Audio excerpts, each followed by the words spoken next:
History says Michael Jackson died in 2009, alone in a Los Angeles bedroom, claimed by exhaustion, prescription bottles, and a doctor who stayed too long.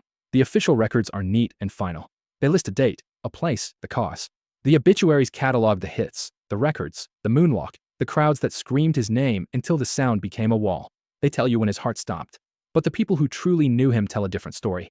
They say the real Michael Jackson died 19 years earlier, on April 8, 1990, the day a teenage boy named Ryan White slipped quietly out of the world. That was the day the music stopped, even if the albums kept coming. The call came in the middle of an ordinary morning. There was no dramatic build-up, no warning in the air. Just a voice on the other end of the line, careful and gentle, delivering a sentence that could not be softened. Ryan was gone. Complications. He had fought as long as he could. Michael stood still, the receiver pressed to his ear long after the words ended, as if silence itself might reverse them. Around him were the artifacts of a kingdom. Gold records, costumes, mirrors, proof of a life spent entertaining millions. None of it mattered anymore. He did not lose his fame. He did not lose his money. He did not lose his voice. He lost the one person who had looked at him without wanting anything in return. To the world, Ryan White was a cause, a headline, a symbol of a disease people were afraid to touch. To Michael, he was something far rarer. He was innocence that had survived cruelty. A boy who laughed easily. A boy who did not flinch in the presence of stardom. A boy who made Michael feel human instead of hunted. When Ryan died, something fragile and essential went with him. The part of Michael that believed goodness could be protected by love alone. After that day, Michael still sang. He still danced. He still smiled for cameras. But the light behind the performances had dimmed. The joy had been replaced by duty. The wonder by routine. Those close to him noticed it immediately. His laughter came slower. His silences stretched longer. He became careful in a way he had never been before, as if the world had proven it could reach into any sanctuary and take what it wanted. April 8, 1990 did not make headlines the way 2009 would. There were no global vigils, no candlelit crowds. But it was the day the king of pop became a ghost, walking through his own life, carrying a grief he would never set down. Before tragedy, there was light, and it arrived quietly. Michael Jackson met Ryan White in the mid-80s, at a time when the world was still learning how to look at a child with AIDS without fear. Ryan had been banned from classrooms, whispered about by parents, and turned into a walking headline before he was old enough to drive. Yet when Michael met him, he did not see a cause or a symbol. He saw a boy who still smiled easily, who laughed without calculation, who carried himself with a bravery that did not ask to be applauded. Ryan did not flinch in Michael's presence. He did not stare, or ask for favors, or perform gratitude. He talked about school, about video games, about what he would do when he got better. That ease disarmed Michael immediately. Fame usually arrived with expectations and hunger, but Ryan brought none of it. He treated Michael like an older brother who happened to sing, not a monument the world wanted to touch. In that simple exchange, something rare took shape. Their bond grew quietly, away from microphones. Phone calls late at night. Laughter that did not echo for an audience. Visits that felt ordinary in a life that rarely allowed them. Michael built Neverland as a refuge from the noise, but it was Ryan who turned it into a sanctuary. When Ryan was there, the gates did not feel like walls. They felt like protection. The ride spun for joy, not spectacle. The rooms were filled with conversation instead of cameras. To the outside world, Michael's involvement looked like charity. Another generous act from a famous man. To Michael, it was kinship. Ryan understood pain without bitterness. He had been singled out, misunderstood, and isolated, yet he remained open. That openness mirrored something Michael had lost along the way. Around Ryan, he did not need to perform innocence. He was allowed to feel it. Ryan reminded Michael of the boy he once was, before the crowds, before the masks, before the constant vigilance. He was proof that kindness could survive cruelty, that gentleness could exist without being weak. In Ryan's presence, Michael felt anchored to something clean and uncorrupted. Not fame, not legacy, just connection. That is why the bond mattered so much. Ryan was not a project or a public gesture. He was the one person who met Michael in the spotlight shadow and saw only a man reaching for something real. April 8th began like any other rehearsal morning. The schedule was tight, the music already mapped out, the day broken into manageable pieces. Michael Jackson was preparing for work, moving through familiar motions that required no thought. The headlines were light. The phones rang with ordinary requests. Nothing in the air suggested that the world was about to tilt. Then the call came from Indiana. It was not dramatic. No shouting.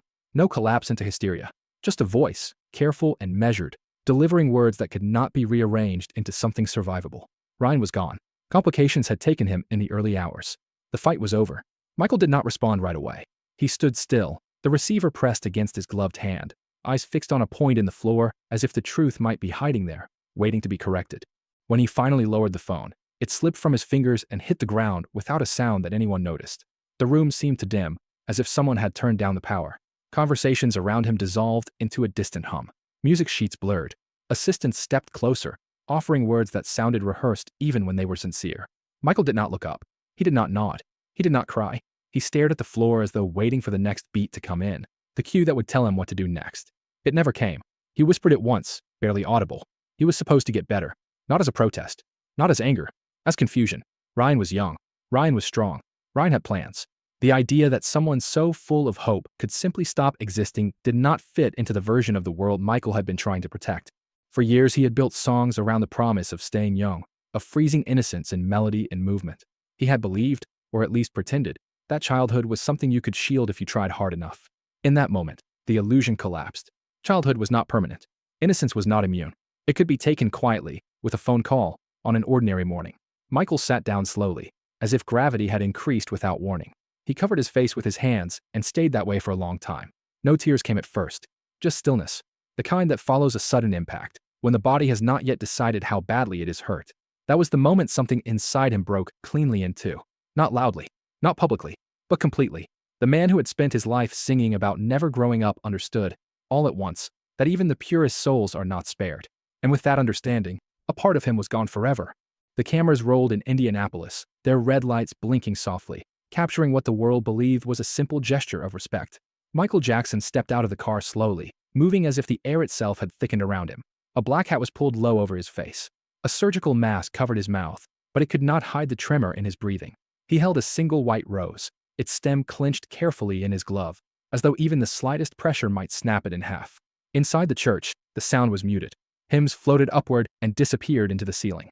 Michael walked the aisle with measured steps, every movement deliberate, every second stretching longer than the last. To the mourners, he was the most famous man in the room, the king of pop paying tribute to a brave young life. To those who knew him, he was barely holding himself together, a man whose center had begun to give way. When he reached the casket, he stopped. For a moment, he did not move at all. He looked down at the polished wood, at the finality of its shape, and something in his posture collapsed inward. He placed the rose gently on top, lingering longer than custom allowed. His fingers hovered there, unwilling to let go. This was not ceremony to him. It was goodbye in its most permanent form. Then the choir began to sing "You Are Not Alone." The opening notes echoed through the church, and Michael's knees nearly buckled. He gripped the pew in front of him, steadying himself as the lyrics washed over him like a confession spoken aloud. He mouthed the words silently, his lips forming phrases meant for someone who could no longer hear them. Every line felt personal, every note cut closer to the truth he had been avoiding. This was not just a funeral. It was a mirror. In Ryan's death, Michael saw his own unguarded heart exposed. He saw the cost of loving without armor. Tears slid down behind the mask, unnoticed by the cameras, but devastating in their quiet persistence. When the lid of the casket was finally closed, the sound echoed heavier than it should have. It felt final in a way applause never did. Michael walked out of the church as he had entered, composed on the surface, the performance intact. The world saw a star leaving a service. What it did not see was the moment a chapter of his soul sealed shut. The king of pop stepped back into the daylight, but the boy who had believed innocence could be saved remained behind, buried with the rose. When Michael returned to Neverland, something fundamental had shifted. The gates still opened. The guards still nodded. The buildings still stood in their careful places. But the ranch felt colder, as if warmth itself had drained out of the ground. The laughter that once bounced off the walls stopped abruptly, leaving behind a silence that felt staged, like the pause after a joke no one wanted to finish. The Ferris wheel stood frozen against the sky, its bright colors dulled by stillness, waiting for riders who never came. At night, Michael walked the grounds alone. He moved slowly, hands tucked close to his body, speaking softly to the wind, as if it might carry his words somewhere useful. He told Ryan about the day, about the animals, about nothing at all. Sometimes he stopped near the carousel and stood there for long stretches of time, listening. On one of the horses rested a baseball cap Ryan had worn during one of their visits. Michael left it there, untouched, exactly where it had been placed. It became a marker in time, proof that something real had once happened here. To outsiders, Neverland looked extravagant, excessive, a playground built by a man who refused to grow up. To Michael, it had become something else entirely. A mausoleum built for innocence. Each ride was a memorial. Each empty bench carried the weight of a conversation that would never continue. The music that once filled the air was gone, replaced by the hum of generators and the distant sounds of animals settling into sleep. During the day, Michael performed the role expected of him. Interviews were granted. Smiles appeared on cue. He spoke carefully about healing, about love, about moving forward. The world heard optimism and resilience. At night, he returned to the photographs. He lined them up carefully and sat across from them, studying Ryan's face as if memorizing it all over again. He whispered questions into the quiet. Did you make it home? Are you warm? Are you safe? Neverland had been designed as an escape from reality, a place where pain could not follow. Ryan's absence proved that no walls were high enough. The ranch did not comfort Michael anymore. It haunted him.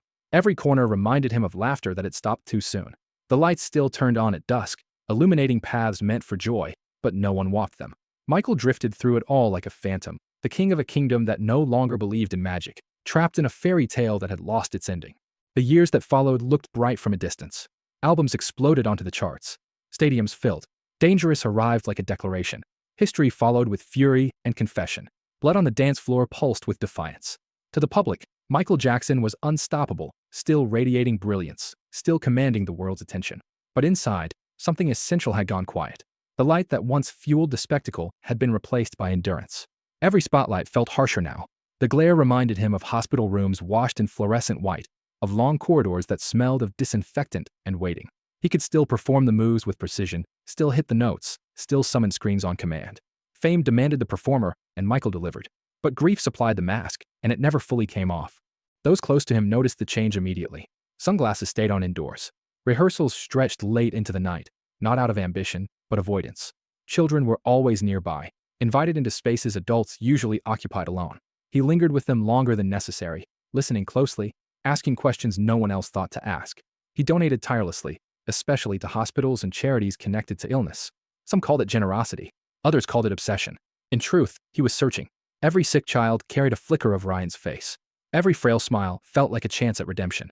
Michael believed, on some level, that if he could save enough of them, the universe might reconsider the one it had taken. He visited wards quietly, sat by beds, held hands longer than comfort allowed. He did not stay for praise. He stayed for connection, for proof that the story could still be rewritten. The awards kept coming. Grammys, honors, lifetime achievements. They stacked up in his homes, polished and heavy, reminders of what the world valued. To Michael, they felt like markers of time passing without resolution. Each one was another year farther from April 1990, another year without answers. On stage, the applause crashed like thunder, a wall of sound powerful enough to shake buildings. Michael bowed, smiled, and absorbed it because that was what was expected.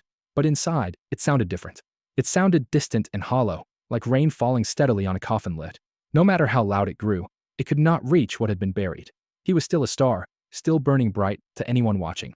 But the light that mattered most to him was gone, and no amount of brilliance could replace it. By 2009, the world thought it understood Michael Jackson. The headlines were loud and relentless. Frailty, scandal, courtrooms, lawsuits stacked on top of accusations until the man beneath them became hard to see.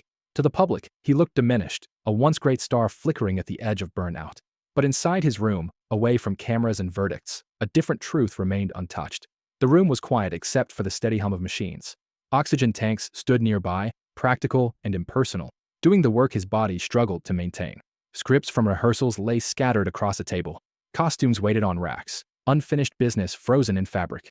Among it all sat one photograph, kept closer than the rest. Ryan White smiling beside him at Neverland, both of them caught in a moment before time learned how to take things away. Michael looked at that picture often, not with despair, but with recognition. Ryan had seen him when he was still whole, when the world felt navigable, when love had seemed like enough. In the final rehearsals, as dancers waited and music queued up, Michael sometimes turned away from the room and whispered words meant for no one else to hear. For you, Ryan. Not as a dedication, as a reminder of why he was still trying. On the morning his heart stopped, the news spread quickly. Fans gathered. Vigils formed. The language was familiar. Tragedy, shock, loss. The world mourned the greatest performer it had ever known, cataloging his achievements one last time, trying to measure the size of what had disappeared. But for those who understood him, something else had happened. They believed he had finally been released. Not from fame, or pressure, or pain alone, but from waiting. Waiting for answers. Waiting for peace. Waiting for the moment he could stop performing grief and simply feel it end. In death, there was no spotlight, no judgment, no unfinished expectation, just the quiet possibility of reunion. The boy who had reminded him what innocence looked like, the man who had built a dream to protect it. Somewhere beyond applause and accusation, beyond music and memory, they met again without barriers. No illness, no fear, no masks. The world lost Michael Jackson on a summer morning in June. That is the story history tells. But the deeper truth is simpler. He did not disappear.